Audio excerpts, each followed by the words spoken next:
What up, little boo-boo patooties? How is everybody? I'm good. Hope everybody's well. We are here for our weekly energy oracle forecast. Looking at the next 7 or 8 days ahead to see what the energy's looking like. Pretty excited. Ooh, knowledge. First card out. So this feels right for the moment. I feel like we're anchoring in and we're really solidifying all the knowledge that we've gleaned over the past 15 to 16 years. We're getting ready for Pluto to enter Aquarius in a couple of weeks. It's going to be happening like when we're finally out of the shadow of Pluto in Capricorn. We'll finally be in like mid-November to third week of November. And so this has been a cycle of death and transformation and transmutation and spiritual alchemy that has been unlike anything in a very long time. It's been super intense and very stern. It's like if you had, like, Capricorn is the father of the zodiac. So with Pluto transiting through Capricorn, that is like thinking of the most like strict, stern father figure that like came home with a vengeance and a mission to like get his kids in line.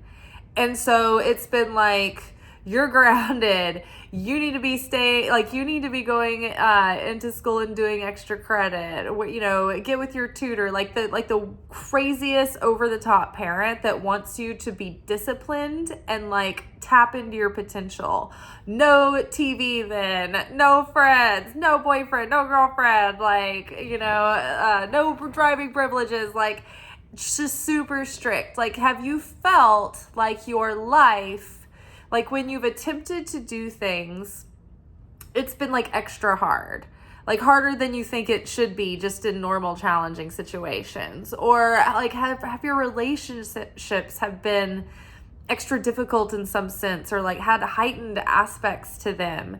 If you tried to go after certain career paths, did it just feel like you were getting doors slammed in your face? And like no matter what you did or how hard you tried, it seemed like everybody around you was just like skyrocketing ahead and you were just like stuck. And even though you felt like you were giving just as much as anyone else, if not more many times, right? So almost like you felt like you were being unnecessarily punished almost to a degree. Like that's how the energy has felt. And maybe I felt it more severely than you might have, because in particular, the cardinal signs were affected by this, which are Capricorn, Aries, Libra, and Cancer.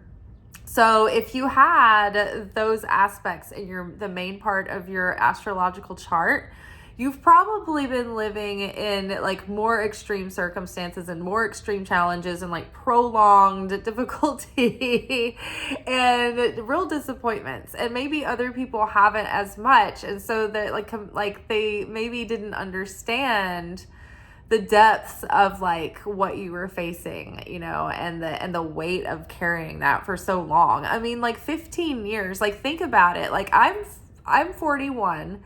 So most of my adult life has been under this influence, and it just feels like it has been so hard. Like it doesn't feel like anything has worked out, and I don't feel like I have anything material to show for my life. But what I do have is knowledge. I have wisdom. I have experience. I have depth.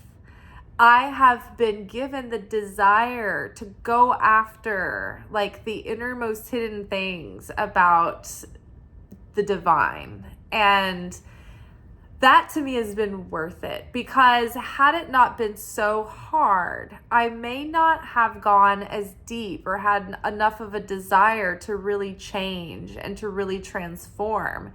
And in our changing and in our transformation and in that desire, we have elevated our souls and our consciousness I mean, think about the person that you were in 2008. Like, it seems like so many lifetimes ago. I mean, just in 2000, think about 2019, 2018. That feels like 5 or 6 lifetimes ago, literally. So there's been so much change and so much growth and so much healing and so much transformation. And so right now, we're on the precipice of shifting into a new era. But we have like a few weeks, a couple of months left in this space before new things start happening and new opportunities start presenting. To really think about where we've come from, what we've gone through, what it's given us, what it's taught us, what it took from us, what it asked of us, what we had to sacrifice. And we want that to be good and solid within us because we don't want to forget how much we've been through and how hard it was to get where we've got when it comes time to make choices for ourselves in the future, right? Like, thinking about settling for something that your old self would have settled for. And you're like, no, hell no, we have not come this far and gone through all we have to clear the space for new things to come in just to settle for this now. No way. Right? Hold out for what's truly right, because good things and the things that are really in alignment, things that are going to be key factors in your next chapter and in your higher destiny are coming in. But we've got to hold that space and wait for that right thing to show up. Instead of feeling antsy and angsty and wanting to fill the space, wanting to fill the void, don't rush it. Make sure that you wait, because what happens is when your light is brightened, think about the front porch light. It attracts all the bugs to the porch. And you can't discriminate which bugs come to the porch. You would love your front door to be covered in Luna moths. How lovely would that be? Walking through just like a blanket of Luna moths. No, you're walking through like June bugs and beetles and lightning bugs and those big water spider things and, all kinds of stuff. Maybe there's a bird back there that built a nest. So like a bright light attracts all of the things, right? You're magnetic, right?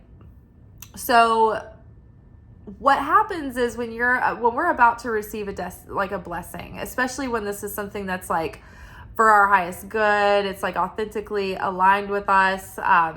It's truly in our destiny and in divine plan. The opponent wants to come in and thwart us and intercept that blessing and cause us to be reactive and cause us to spill out that miracle juice.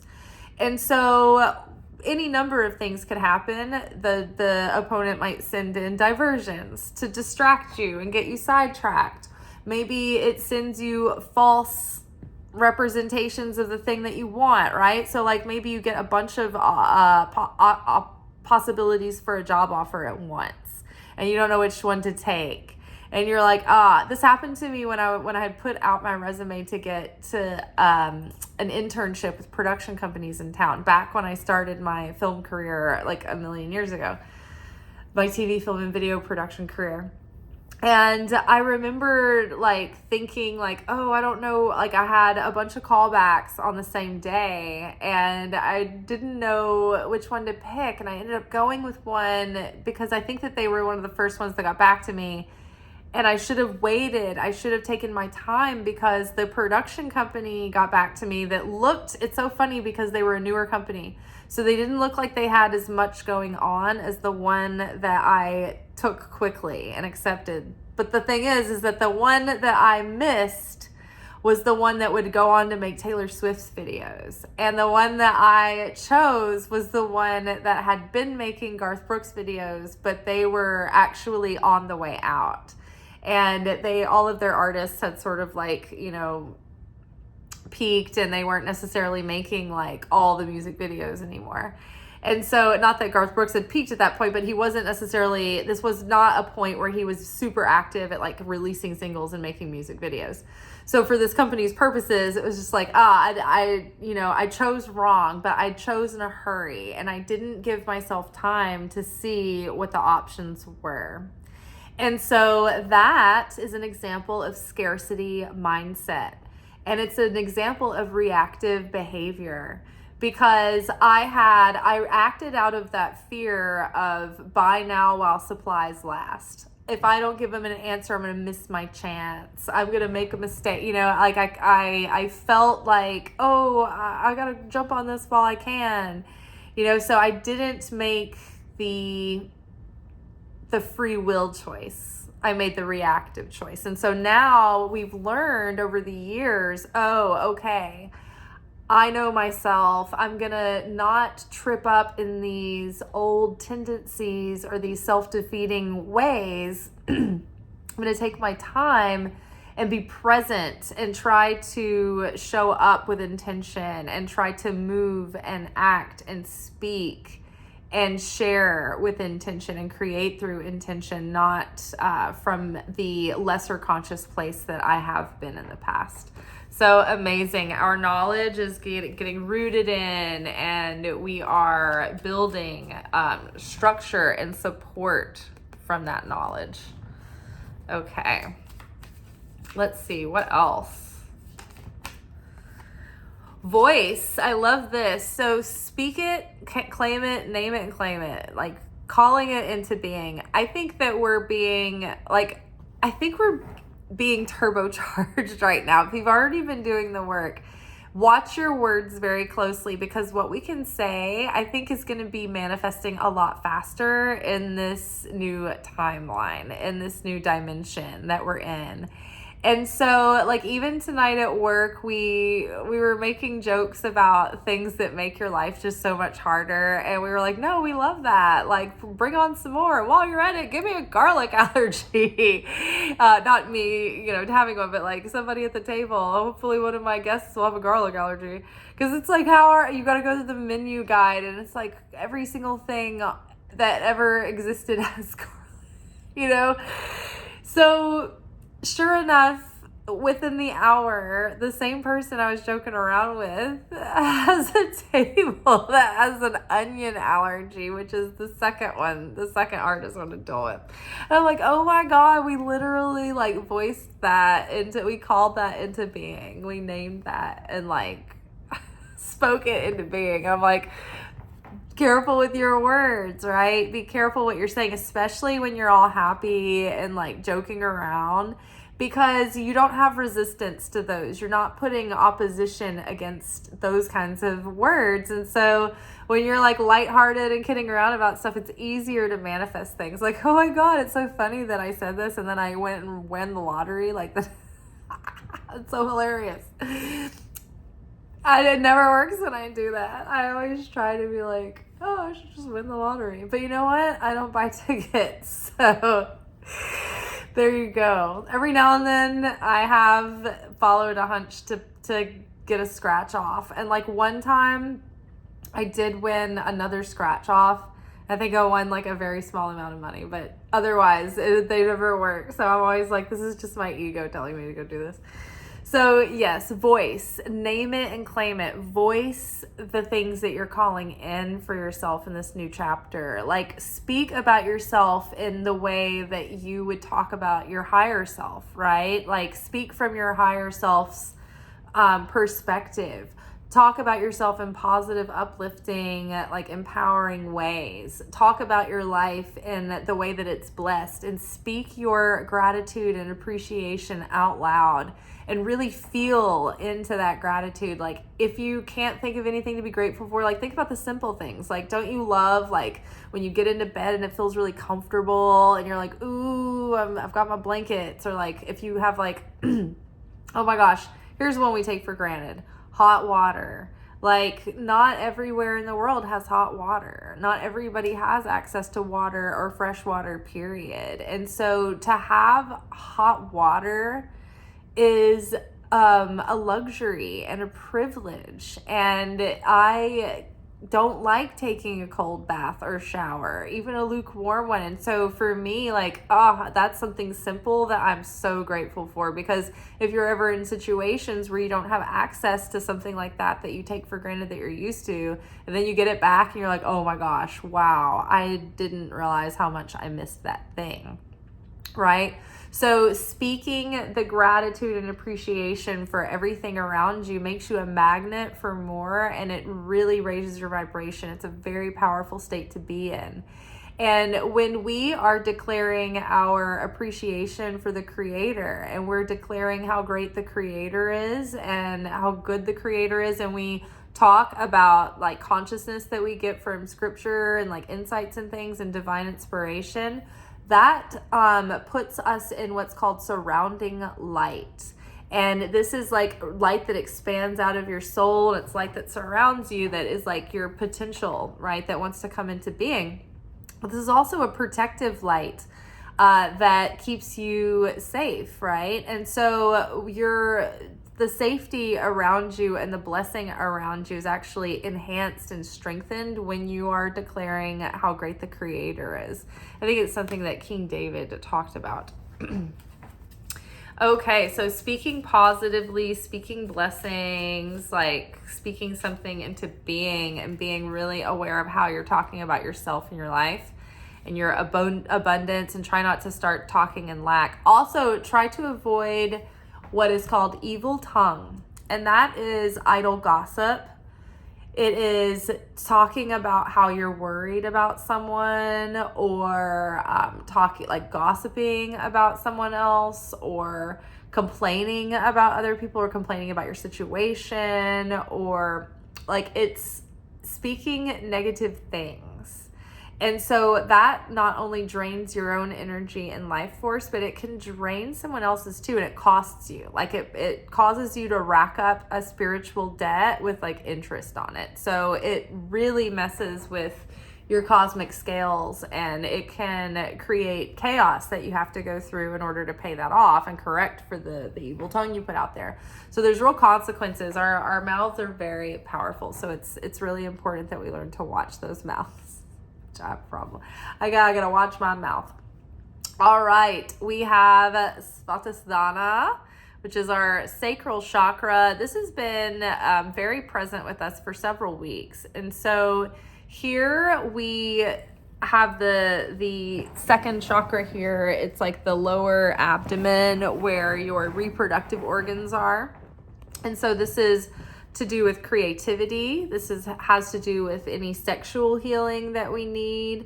This is where we hold our shame and guilt, especially when it's specifically to do with like sexual shame or guilt, but generally speaking, any shame or guilt.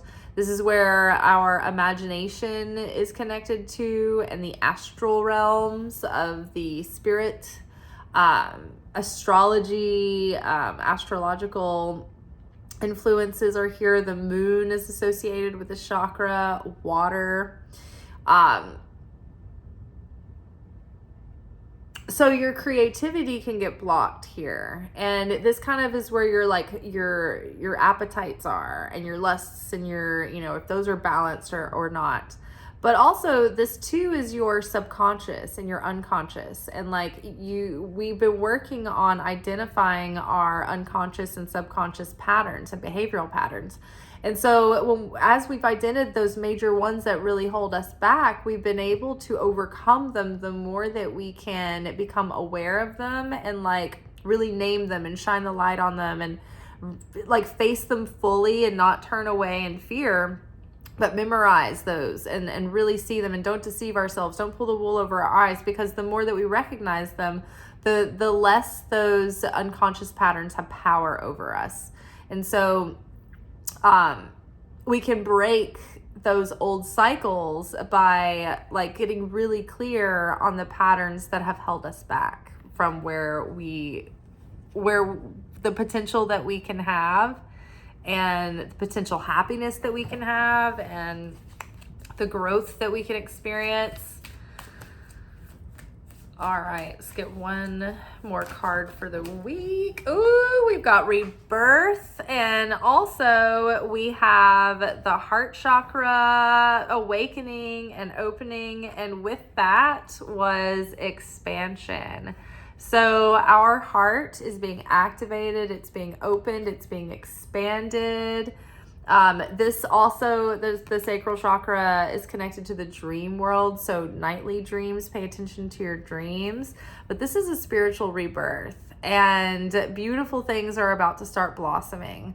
A lot of the readings recently have been pointing to like new cycles of love and abundance and, you know, material creativity and prosperity.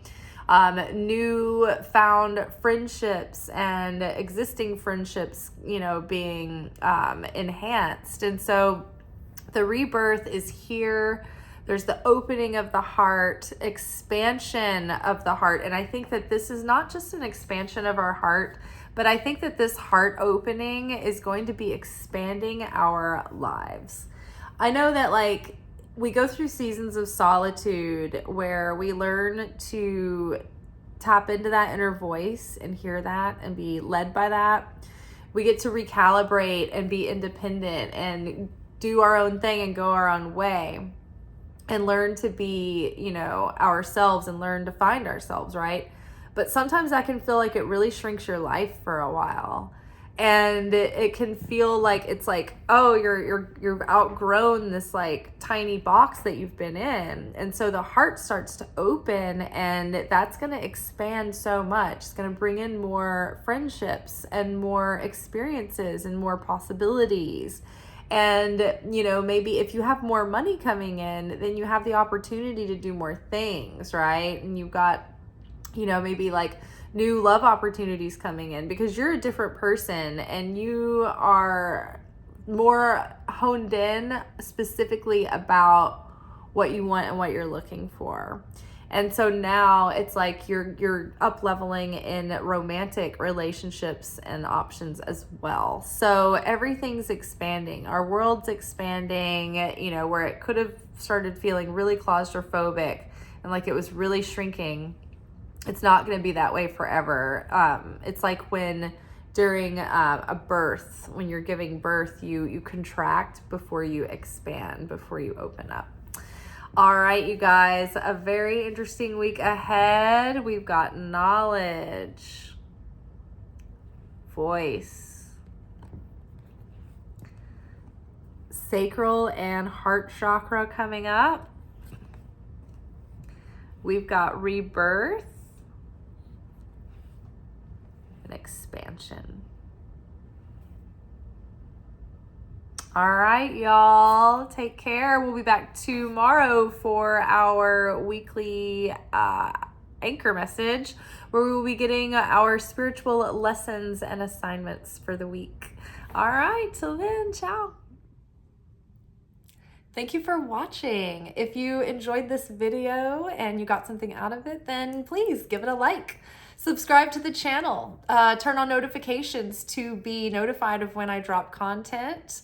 Like the videos, comment, share them. Anything that you do helps these messages get out to other people who need them. So you watching a video and taking an action on it actually makes a positive difference in someone else's life.